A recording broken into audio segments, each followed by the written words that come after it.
2024년 손해보험 연수교재 이번 시간은요. 손해보험 법규와 약관 첫 번째 시간입니다. 이 부분이 상당히 시험 문제도 많이 나오고 기본적인 내용을 다 이해하는 내용이기 때문에 내용이 좀 많습니다. 그렇지만 한번 열심히 또 달려보겠습니다. 우선은 손해보험 계약의 주요 요소입니다. 첫 번째 보험계약의 관계자입니다. 보험계약을 둘러싸고 있는 관계자. 첫 번째는 이제 보험회사가 있습니다. 그리고 이제 고객들 분들 계약자가 있겠죠. 그래서 보험회사 먼저 살펴보면 여러분들 보험회사는 다른 말로 보험자라고 불리우거든요. 그래서 보험자랑 보험회사는 같은 말이라고 보시면 돼요. 자, 그럼 우선 보험회사의 주요 의무 살펴보면요. 보험 약관 교부 및 설명해야 됩니다. 자, 그다음에 보험 증권 교부해야 되고요. 우선은 보험 약관 교부 의무, 설명 의무 살펴보면 자, 보장 개시일이나 보험금 지급 사유, 보험 해지 사유, 뭐 면책 사유, 면책 사유는 이제 보험회사 보상하지 않는 손해를 의미하거든요. 이런 것들에 대해서 다 보험 계약자한테 약관 교부하면서 설명을 해야 되고요. 만약에 보험 약관 교부 및 설명 의무를 위반했다 그러면 계약이 성립한 날로부터 3개월 이내에 계약을 뭐 할 수 있다? 취소할 수 있습니다. 그래서 3개월이 6개월이나 2개월로 바꾸면 틀리고요. 취소를 해지로 바꾸면 틀리고요. 그래서 약관이나 약관 주면서 상품 설명 제대로 하지 않으면 계약이 성립한 날부터 3개월 이내에 취소가 가능합니다. 자, 그리고 보험 증권도 교부해야 돼요. 근데 여러분들 보험 증권 교부 의무가 보험회사에 있지만 보험 증권을 고객이 못 받았다고 그래서 보상을 못 받는 것은 아닙니다. 그래서 보험 증권은 이제 증거 증권이라고 하거든요. 이제 증거일 뿐입니다. 그래서 증권을 못 받았다고 해서 효력에 연관이 있는 것은 아니다. 효력과는 무관합니다. 그렇지만 보험회사는 어떻게 해야 돼요? 지체 없이 보험 증권을 전달해야 됩니다.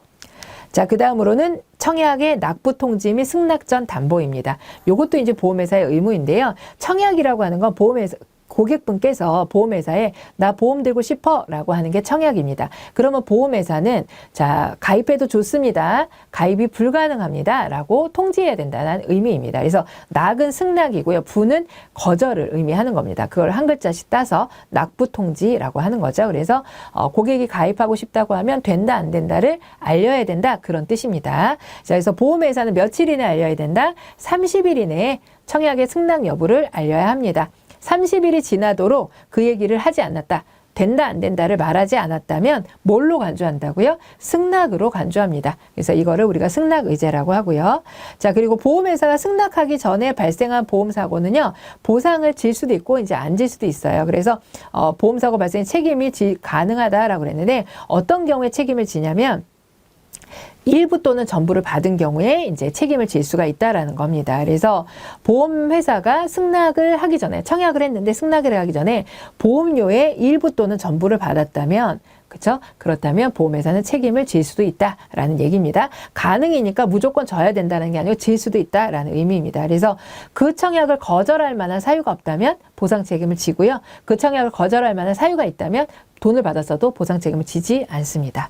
자, 그리고 보험금 지급해야죠. 보험료 받았으니까요. 보험금 지급 의무 있습니다. 자, 그 다음에 보험금을 지급하지 않을 수 있는 면책 사유가 있습니다. 그러니까 면책 사유가 다른 말로 뭐라고요? 보상하지 않는 손해를 의미하는 겁니다. 그래서 계약자, 피보험자, 수익자의 고의 또는 중과실은 보상하지 않고요. 전쟁이나 기타 변란, 그 다음에 자연 소모 보상하지 않습니다. 그리고 청구권 소멸시효가 3년이거든요. 여러분 실비 같은 거 바로 당장 청구하지 않으셔도 됩니다. 그렇지만 몇 년 이내 청구하셔야 되냐? 3년 이내 청구해야 돼요. 3년이 지나면 청구권 소멸시효가 사라집니다. 그래서 3년 이내 청구하시면 되겠고요. 자, 이번에는 보험계약자, 피보험자, 수익자에 대해 살펴보도록 하겠습니다. 자, 보험계약자는요. 보험회사와 계약을 체결하는 당사자를 의미합니다. 그리고 실질적으로 보험료를 납입하는 사람이에요. 돈 내는 사람. 그래서 실질적인 보험가입자라 그러면 보험계약자를 의미하기도 합니다. 그리고 보험계약자는요. 대리인을 통해서도 계약 체결 가능해요. 부모님들이 자녀 이름으로 들어주기도 하잖아요. 그렇기 때문에 대리인으로 체결 가능하다. 대리인을 통해서. 자, 피보험자는요. 피보험이 이게 주체고요. 사고보험금을 청구할 수 있는 권리를 가진 자입니다. 이게 지금 손해보험이잖아요. 손해보험 같은 경우는 피보험 이게 주체라는 건 손해보험은 여러분들 물건에 손해가 났을 때 보상받는 게 손해보험이라고 생각하시면 돼요. 그러면 피보험 이익이라는 건 물건이 망가져서 받을 수 있는 금액 그걸 저희가 피보험 이익이라고 합니다. 그러니까 이 물건의 가치만큼 받을 수 있거든요. 더 많이는 못 받잖아요. 그래서 그거를 산정한 금액을 피보험 이익이라고 하고요. 피보험 이익의 주체니까 여러분 이게 쉽게 말하면 무슨 얘기일까요? 물건의 주인이다. 이렇게 이해하시면 됩니다. 그래서 손해보험에 있어서 물건의 그 소유권을 가지고 있는 사람, 그 사람을 저희는 피보험자라고 합니다. 그리고 보험금 청구권을 가진 자라고 할 수 있습니다.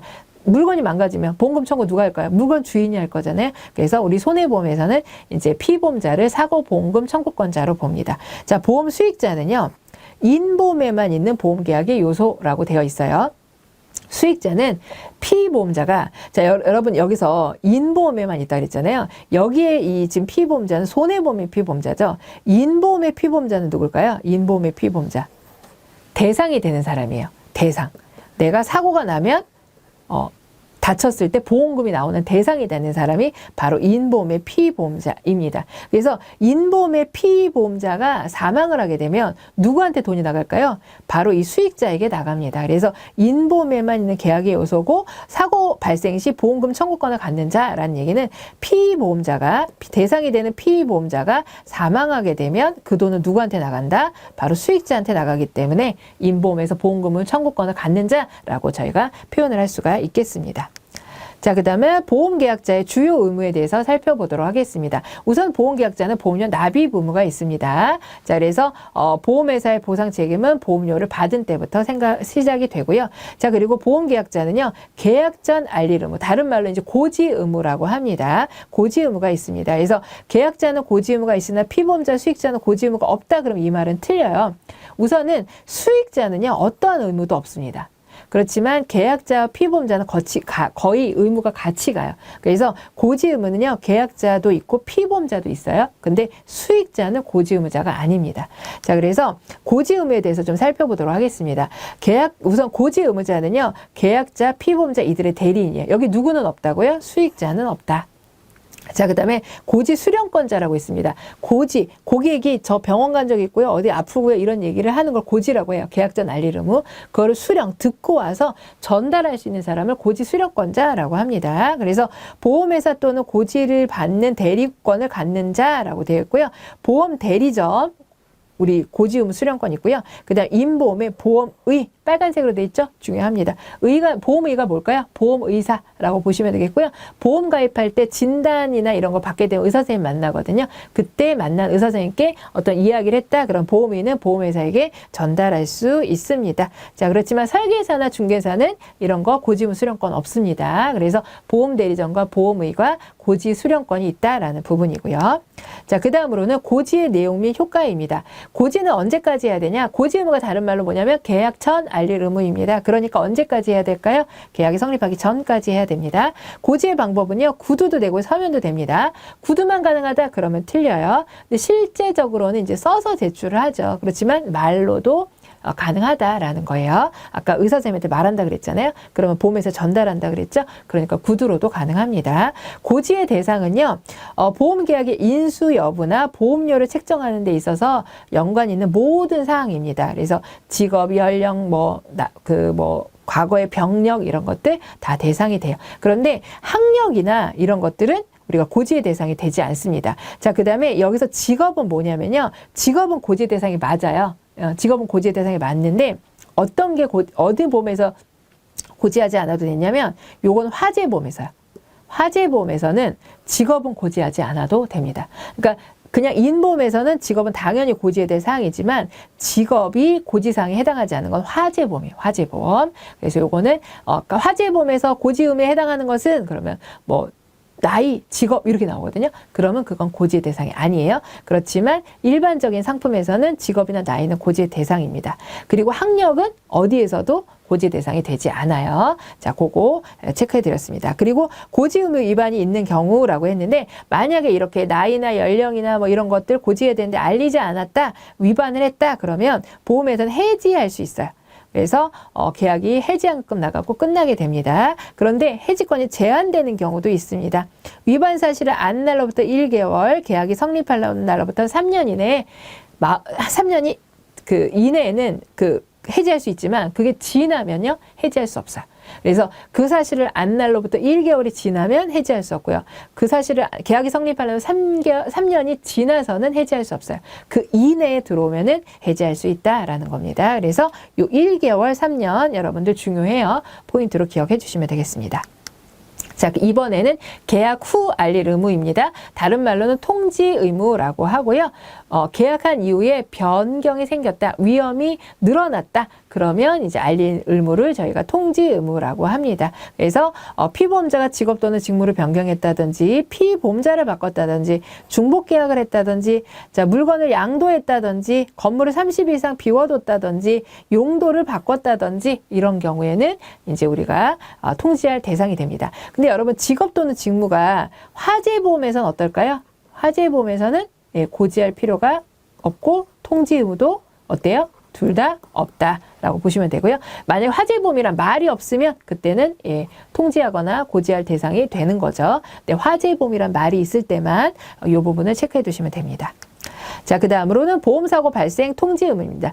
보험사고 발생하면 보험회사에 알려야 된다라는 거고요. 그거를 게을리하게 되면 그로 인해 늘어난 손해는 보상하지 않습니다. 자, 그 다음에 이 보험금 청구권, 보험회사에 알리고 청구해야 하는 것도 소멸시효가 있다 그랬죠. 그래서 3년입니다. 3년. 그런데 반대로 보험회사가 고객에게 달라고 할 수 있는 건 2년이에요. 자, 그래서 여러분들 이 문제도 잘 나오거든요. 그래서 보험금 청구권이라든지 만기환급금 달라고 하는 거라든지 환급금 달라고 하라는 건지 뭐 고객 입장에서 보험회사한테 달라고 요청할 수 있는 것은 다 3년입니다. 고객의 입장에 뭐 계약자가 달라고 하거나 피보험자가 달라고 하거나 수익자가 달라고 하는 걸 거잖아요. 그건 다 몇 년이라고요? 3년. 반대로 보험회사가 고객에게 달라고 할 수 있는 건 몇 년이다? 2년이다. 근데 이제 보험회사가 고객에게 달라고 할 수 있는 건 하나예요. 보험료 내세요. 그래서 보험료에 청구권만 2년, 나머지는 다 3년 이렇게 보시면 되겠습니다. 자, 그리고 이제 손해 방지 의무가 있습니다. 손해가 났을 때 그것을 더 늘어나지 않도록 방지하기 위한 노력이 필요합니다. 뭐 119에 신고하고 소화기 갖다가 뿌리고 이런 것들이겠죠. 그래서 손해 방지와 경감을 위해 노력해야 될 의무가 있습니다. 그렇지만 사고 발생 자체를 막을 의무는 없습니다. 그거는 내가 뭐 인위적으로 한 건 아니라 그러면 그것까지 내가 막을 수는 없죠. 근데 일어난 사고에 대해서는 방지하려는 노력이 필요하다는 얘기고요. 손해방지 의무를 게을리하면 그로 인해 늘어난 손해는 물어준다, 안 물어준다, 안 물어준다. 그래서 초반에 1,000만 원이면 끝날 거를 그 손해방지 의무를 게을리해서 2,000만 원이 나왔다 그러면 1,000만 원만 늘어주고 그로 인해 늘어난 1,000만 원은 보상되지 않는다라고 보시면 되겠습니다. 자, 그 다음으로는 위험 변경 증가 통지 의무입니다. 위험이 변경되면 알려야 된다. 그래서 이것도 지체 없이 알려야 되는데요. 보험회사는 언제 이내에 이제 보험료를 더 내거나 너무 위험하면 해지까지 할 수 있거든요. 그것도 1개월 이내에 통지해야 됩니다. 1개월이 지나면 마음대로 해지할 수 없어요. 자, 그래서 위험이 변경되면 보험회사 1개월 이내에 보험료를 더 내십시오. 아니면 너무 위험하니까 죄송합니다만 해지해야겠습니다. 라는 걸 1개월 이내에 통지해야 된다라는 겁니다. 자, 그리고 위험 유지 의무는 여러분들 읽어보시면 되겠습니다. 자, 그 다음으로는 손해보험 계약의 주요 요소로 넘어가도록 할 텐데요. 우선 보험의 목적과 보험 계약의 목적이라는 부분을 살펴보도록 하겠습니다. 자, 우선 보험의 목적은요. 생명보험에서는 사람이 보험의 목적이에요. 손해보험은 어떨까요? 물건이 보험의 목적이라고 보시면 돼요. 자, 그리고 보험 계약의 목적은요. 생명보험에는 없는 말이에요. 이거는 손해보험에만 존재하는 말입니다. 자, 그래서 밑으로 한번 살펴볼게요. 보험의 목적 볼게요. 손해보험에서는 보험사고 발생에 객체가 내는 물건이나 재산이 보험의 목적이고요. 인보험은요. 사람이 비보험자가 보험의 목적이라고 할 수 있겠습니다. 자, 그러면 보험 계약의 목적. 그걸 저희가 다른 말로 뭐라고 하냐면 피보험 이익이라고 합니다. 그러니까 여러분들 요거랑 요거는 같은 말이에요. 그래서 피보험 이익은요. 손해보험에서만 인정이 되고요. 보험의 목적에 대해 특정한 경제주체가 갖는 이해적 관계에 금전적으로 산정한 금액을 저희가 피보험 이익이라고 합니다. 그러니까 물건을 돈으로 산정한 금액이 피보험 이익인 거예요. 그래서 이거는 손해보험에만 인정이 되고요. 손해보험에서 이거 피보험 이익을 뭐라고 부른다는 거예요? 보험 계약의 목적이라고 부른다라는 겁니다. 그래서 피보험 이익은요. 적법해야 됩니다. 돈으로 계산할 수 있는 경제성이 있어야 되고요. 확정할 수 있어야 돼요. 그래서 적법성, 경제성, 확정성 세 가지를 지니고 있어야 됩니다. 그래서 시험 문제에서 현존하는 이익뿐만 아니라 장래 이익도 확정할 수 있는 건이면 피보험이익이 가능하다? 이 말은 맞는 말이에요. 그래서 현재든 미래든 확정적이면 가능해요. 근데 확정할 수 없으면 그건 안 되겠죠. 그래서 확정할 수 있으면 피보험이익이 될 수 있다라는 부분이고요. 자, 그럼 이 피보험이익은 왜 만들었고 어떤 효과가 있기 때문에 이걸 만들었냐? 피보험이익은요, 보험회사의 책임 범위를 결정합니다. 이 물건이 얼마짜리인지를 알아야 얼마까지 물어줄지가 결정이 되겠죠. 책임 범위가 결정이 되고요. 두 번째로는 도박화 및 인위적 위험을 방지해요. 고객들이 이거는 1억까지만 보상되는구나를 알게 되면 2억을 가입하고 사기를 친다든지 이런 일들이 생기지가 않겠죠. 만약에 이거가 1억이 아니고 가입한 만큼 준다 그러면 누구나 다 1,000원짜리 건물 10억이라고 하고 1,000원짜리 건물 망가뜨리면 되잖아요. 그러면은 이제 사기가 생길 거기 때문에 이런 것들을 방지하기 위해서 피보험이익이라는 게 손해보험에 존재한다는 겁니다. 그리고 계약의 동일성을 구분하는 표준이다라고 되어 있는데요. 예를 들어 TV가 있다라고 하면 TV가 이렇게 있어요. TV가 있으면 화재보험을 가입할 수도 있고요. 우리가 도난보험을 가입할 수도 있거든요. 자, 그러면 이거는 중복보험일까요? 제가 TV가 1억짜리가 있다고 해볼게요. 화재보험에 1억 가입하고 도난보험에 1억 가입했습니다. 이거 중복보험일까요? 이거는 중복보험이 아닙니다. 이거는 피보험이 서로 다른 거예요. 이거는 도난당할 때 나오는 거고 이건 화재 날 때 나오는 거니까요. 각각의 피보험이 다른 거거든요. 근데 만약에 이 고객이요, 화재보험을 A 회사에도 1억 가입하고 B 회사에도 1억 가입했으면 이건 뭐예요? 이거는 중복보험이에요. 그래서 이 피보험이익이라는 건 동일성을 구분하는 표준이 된다. 그러니까 화재로 보상받을 걸로 들었으면 화재로만 중복보험을 계산하는 거고 도난보험으로 들었으면 도난으로만 계산하는 거다. 이런 의미입니다. 그래서 동일한 목적을 가입했다고 할지라도 각기 다른 피보험이익이 존재할 수 있다. 화재를 가입했냐 도난을 가입했냐에 따라서 다른 피보험이익이 존재할 수 있고요. 이를 통해서 초과보험 중복보험을 판정합니다. 자, 그 다음으로는 보험료와 보험금에 대해서 살펴보도록 할게요. 보험료는 뭔지 아시죠, 여러분들? 보험회사가 위험을 인수해 준 대가로서 계약자에게 받는 돈이 바로 이제 보험료입니다. 반대로 이제 보험금은요, 사고가 나면은 보험회사가 지급하는 금액이 보험금이죠. 자, 그리고 보험료의 구성 살펴볼 텐데, 여러분, 이거는 별표가 10개라고 해도 부족해요. 꼭 나옵니다. 시험 문제. 그렇기 때문에 보험료 구성은 반드시 외워두셔야 돼요. 자, 그러면 고객이 내는 보험료를 저희는 뭐라고 하냐면 영업보험료라고 합니다. 운전자 보험 10,000원이다. 그게 영업보험료예요. 영업보험료는 크게는 순보험료랑 부가보험료로 나뉩니다. 보험에 순수하게 들어가는 거, 부가적으로 들어가는 돈. 그래서 순보험료는요, 또 안으로 쪼개봐요. 그 안으로 들어가면 또 두 개로 나뉘어요. 위험보험료랑 저축보험료로 나뉘어요. 부가보험료는 또 안으로 들어가면 세 개로 나뉘어요. 신계약비, 유지비, 수금비. 그래서 이건 여러분 외우셔야 돼요. 신계약비, 유지비, 수금비 저는 신유수, 신수유 이렇게 외워요. 그래서 반드시 보험료의 구성을 외우셔야 된다라는 거고요. 자, 그러면 이 중에서 위험보험료는 뭐냐? 보험금. 사고 나면 교통사고 나면 1억 드릴게요. 그럼 1억을 드리기 위해서 모아놓는 돈이 위험보험료. 저축보험료는요, 만기시 원금 돌려드릴게요. 그럼 만기약금 드리기 위해서 모아놓는 돈이 저축보험료. 신계약비는 유지비, 수금비는 부가보험료잖아요. 이 두 개는 이제 순보험료가 되고요. 신계약비는 신계약을 모집하는 데 드는 돈이기 때문에 우리 설계사분들의 수당이 대부분을 차지합니다. 유지비는 보험회사가 유지되기 위해서는 직원도 필요하고요. 임대도 해야 되고요. 이런 게 이제 유지비, 유지 관리하는 데 드는 돈. 수금비는요, 보험료를 매달 수금하기 위해서 들어가는 돈, 이게 수금비입니다. 그래서 보험료의 구성은 반드시 외워주시기 바랍니다. 자, 다음으로는 보험사고의 개념입니다. 보험회사의 보험금 지급 책임을 구체화시키는 우연적 사고를 저희가 보험사고라고 하고요. 필연적 사고 아닙니다. 우연적 사고여야 돼요. 보험사고는요, 불확실해야 돼요. 우연적 사고여야 된다는 얘기고요. 그 다음에 발생 가능성이 있어야 돼요. 일어날 수 있는 일이어야 된다는 얘기고, 한정성이 있습니다. 왜냐하면 보험 가입할 때 뭐부터 정하나요? 이거 보험기간 몇 년짜리로 할까요? 정하잖아요. 그러니까 보험기간이라는 어떤 그 안에 일어나야 된다는 한정성이 있는 거죠. 그래서 일정 기간 내에 발생한 사고여야 되고요. 적법해야 돼요. 불법은 보험사고가 될 수가 없습니다. 자, 그 다음으로는 보험 가입 금액과 보험 가액의 개념에 대해 살펴보도록 할게요.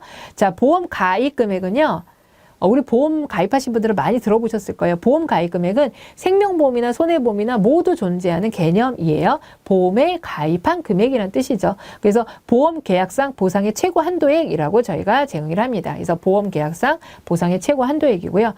보험 증권상에 기재된 금액이다라고 보시면 되겠고, 이걸 기준으로 보험료를 냅니다. 그럼 보험 가액은 뭐냐? 보험 가액은요, 법률상, 법적으로 얘는 얼마냐라는 거예요. 그래서 여러분, 사람은 법적으로 얼마냐를 계산할 수 있을까요? 없습니다. 그러니까 생명보험이나 이런 임보험 상품에는 보험 가액이란 말이 없어요. 그럼 어디에만 있는 말일까요? 손해보험에만 있는 말입니다. 그래서 물건을 대상으로 하는 손해보험에만 존재하는 개념이고요. 손해액을 산정하는 기초가 됩니다. 초과보험, 중복보험 이런 걸 판단을 하니까 손해액을 산정하는 기초가 되고 초과보험 판단의 기준이 된다라고 보시면 되겠습니다. 여러분, 초과보험이 뭘까요? 초과보험. 예, 보험 가입 금액과 보험 가액을 놓고 봤을 때 초과보험은요, 이렇게 되는 거죠. 이렇게. 보험 가입보다 뭐가 많은 거? 초과보험이 보험 가입 금액이 많은 거. 근데 만약에 지금 여기처럼 이렇게 돼 있다. 그럼 이거는 초과보험이 맞아요? 틀려요? 이거는 틀리다. 이런 개념이에요. 그래서 이 시험 문제에서 초과보험이 이 꺽쇠 있죠. 요걸 가지고 이쪽으로 가면 맞냐, 이쪽으로 가면 틀리냐, 이런 것도 우리가 구별할 수 있어야 돼요. 그러려면 보험 가액이 뭔지, 보험 가액 금액이 뭔지 여러분들이 아셔야 되겠죠. 그래서 가액은 법률상 보상의 최고 한도의 얘의 법적인 가치, 보험 가입 금액은 실제 보험회사에 가입한 법률상 보상의 최고 한도에 그거가 맞냐 적냐에 따라서 초과보험, 중복보험, 전보험 이런 걸 판단한다라고 보시면 되겠습니다. 자, 그 다음으로는 그러면 이제 보험 가입과 보험 가입 금액의 어떤 불일치에 따른 보상 기준이나 이런 걸 살펴보도록 할 텐데요. 우리가 앞서서도 한번 살펴봤었죠. 그래서 자, 보험 가입과 보험 가입금 일치하는 걸 뭐라 그래요? 전보보험이라 그래요. 그럼 무슨 보상 받을 수 있어요? 실손 보상. 보상받는데 전혀 문제가 없다. 손해난 거 다 보상받을 수 있다라는 얘기고요. 자, 일부 보험. 자, 보험 가입 금액이 가액보다 적은 거예요. 1억짜리인데 5천만 원밖에 가입 안 한 겁니다. 가액이 더 큰 거죠. 자, 그러면 이건 뭐예요? 덜 들은 만큼 비례 보상. 50% 가입했으면 보상도 50%만 나갑니다. 자, 초과보험, 중복보험 볼게요. 초과보험은요, 가입 금액이 더 많은 거예요. 자, 그러면 이거는 실손 보상 나갑니다. 많이 주지 않아요. 뭐 한도로 줘요? 가액만큼만 줘요. 그러니까 이 건물 1억이고 2억 가입하면 불이 홀라당 났다. 그럼 2억 주는 게 아니고 가액만큼만 나간다. 실제 손해보험만큼만 준다. 이 얘기는 뭘까요? 보험료만 그냥 많이 쓸데없이 많이 내는 격이 되는 겁니다. 중복보험도 마찬가지예요. 중복보험은 단 차이가 뭐예요? 가입 금액이 더 많은데 여러 회사에 많은 거죠. 그러니까 여러 회사가 어떤 책임을 질까요? 연대에서 책임을 지고요. 뭐까지밖에 안 물어줘요? 가액만큼만께 안 물어준다라고 보시면 되겠습니다. 공동보험은 이제 가입 금액과 가액은 동일한데 여러 회사가 쪼개서 인수한 게 이제 공동보험이라고 보시면 되겠습니다. 그래서 밑에 보시면 계약자의 사기로 인한 초과보험이 체결된 경우 초과보험된 부분만 무효로 본다 그랬는데 여러분 이제 초과보험이요. 그냥 일반적일 때는 문제가 안 되거든요. 근데 내가 사기칠 목적으로 초과보험, 중복보험 들었다? 그러면 무효예요. 무효. 그런데 무효는요. 일부만 무효할 수가 없어요. 한 번 무효는 영원한 무효라고 말씀을 제가 드려요. 그래서 나는 요거 초과된 부분만 무효로 해주시면 안 될까요? 안 됩니다. 전부 무효가 됩니다. 전부 무효. 요것도 잘 나오는 부분입니다. 자, 그 다음으로는 보험기간, 보험계약기간, 보험료기간에 대해 살펴보도록 할게요. 보험기간은요, 여러분 보험기간이라는 말은 많이 좀 들어보셨을 수 있을 것 같아요. 그 보험기간 언제 끝나? 뭐 이런 표현을 쓰거든요. 보험기간은 이제 보험회사가 책임을 지는 시간입니다. 그래서 보험기간은 다른 말로 책임기간, 위험기간이라고 그래요. 그러니까 보험회사가 보상해주기 시작하는 기간을 저희가 보험기간이라고 합니다. 그래서 언제부터 보험기간 시작해? 그 얘기는 언제부터 보상해주는 거야? 그 얘기이고요. 언제부터 책임지는 거고 언제부터 위험을 보장해주냐?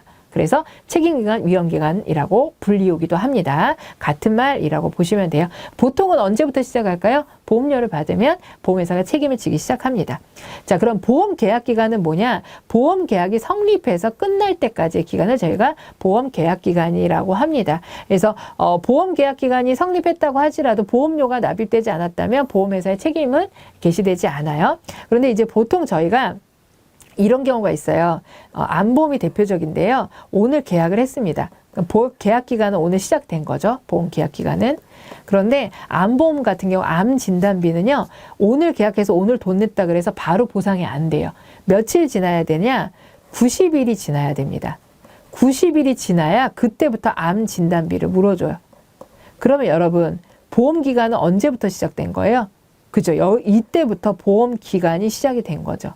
그러니까 보험 기간이 나중에 시작되는 경우도 있는 거예요. 보험 계약 기간은 이미 시작이 됐는데 보험 기간은 늦게 시작하는 경우가 있는 거죠. 이런 보험을 저희는 뭐라고 하냐면 예정보험이라고 해요. 예정보험. 나중에 보험 기간이 예정된 날짜에 시작된다. 예정보험이라고 하고요. 반대의 경우도 있어요. 이때 돈은 내는데 나중에 내는 돈은 계약 기간은 나중에요. 근데 기간을 먼저 해주는 거. 이런 보험을 저희는 소급보험이라고 합니다. 흔하지는 않아요. 이런 경우 흔하지는 않아요. 돈 안 받고 먼저 보상부터 해주는 경우라는 거죠. 흔할까요? 흔하지 않죠. 근데 그런 보험을 뭐라고 한다? 소급보험이라고 한다라는 겁니다. 자, 그리고 보험료 기간은요. 보험료를 산정하는 기간을 의미하고요. 1년 단위로 계산합니다. 근데 1개월 단위로 계산한다? 그러면 틀려요. 자, 이렇게 해서 보험 기간, 보험료 기간, 보험 계약 기간 살펴봤습니다. 자, 그 다음으로는 보험계약의 체결입니다. 보험계약의 특성을 살펴볼 텐데요. 보험계약은요, 불요식 낙성계약입니다. 요식행위를 요하지 않는다. 불요식, 낙성은 청약과 승낙으로 이루어진다. 낙성이 이제 보험회사가 고객이 청약을 하면 보험회사의 승낙으로 이제 계약이 이루어진다라고 해서 저희가 그거를 낙성이라고 해요. 그래서 불요식은요, 우리가 이제 고객을 만나서 보험 영업을 할 수도 있고요. 사인을 직접 받을 수도 있고요. 우편을 보내서 사인을 받을 수도 있거든요. 그러니까 이렇게 어떤 형식이 딱 고정되어 있지 않다라는 겁니다. 그래서 불요식 계약, 청약과 승낙으로 이루어진다. 그래서 한 글자씩 따서 낙성 계약. 그다음 유상 쌍무 계약은 돈이 왔다 갔다 하고 쌍방의 의무가 있다라는 뜻이에요. 고객은 보험료 납입 의무가 있고요. 보험회사는 보험금 지급 의무가 있다. 여러분들이 이 개념을 이렇게 그냥 이해만 하실 수 있으면 돼요. 이거를 딱 설명을 해놓고 이거 무슨 특징이냐 골라라 그러거든요. 유상 쌍무계약 자주 나오고요. 불요식 낙성계약도 자주 나옵니다. 자, 그 다음으로는 사행계약. 보험은요, 사행성이 있어요. 이게 무슨 얘기냐면 5만 원을 내고 1억을 받을 수도 있다는 거예요. 근데 나쁜 사행성이 아니라 이제 소극적인 사행성이라고 이야기를 합니다. 그렇지만 내가 조금 내고 많이 받는 경우도 생길 수 있기 때문에 사행성이 있다라고 봐요. 그 다음에 보험은요, 상행위입니다. 상거래고요. 한 번 납입을 끝나지 않고 계속 납입하는 계약이고요. 부합계약. 약관이라는 거를 정해놓고 약관을 똑같이 다 받거든요. 사람마다 다른 약관을 받지 않아요.